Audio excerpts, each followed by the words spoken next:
আবারও একবার আমার পিছনে 100 জন মানুষ আছে আর তাদের বয়স হলো 1 বছর থেকে শুরু করে 100 বছর পর্যন্ত। আর এরা সবাই মিলে কম্পিট করছে $2.5 লাখ জন্য। প্রত্যেকে নিজের কিউবে চলে যাও। আর এটা আমার অন্য ভিডিওগুলোর মতো নয়। এই 100 জন মানুষ নিজেরাই ডিসাইড করতে চলেছে কে $2.5 লাখ ডিজার্ভ করছে। প্রত্যেকে নিজের কিউবের ভেতরে যাও। এই চ্যালেঞ্জটা অফিসিয়ালি শুরু হলো। যদি তোমরা এই চ্যালেঞ্জটাকে ছাড়তে চাও তাহলে এই রেড লাইনটাকে টাচ করবে, তাহলেই তোমরা এলিমিনেটেড হয়ে যাবে। কতক্ষণ থাকতে পারবেন এই চ্যালেঞ্জে মনে হচ্ছে? আমি অনেকক্ষণ থাকতে পারবো। দেখি 1 বছরের কম্পিটিটর কি করছে। তুমি কি টাকাটাকে জিততে চাও?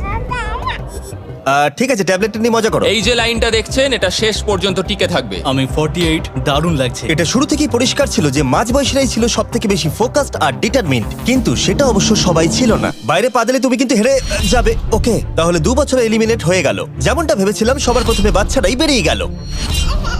তোমার এখানে ভালো লেগেছে? ও যখন বলতে পারবে তখন জিজ্ঞেস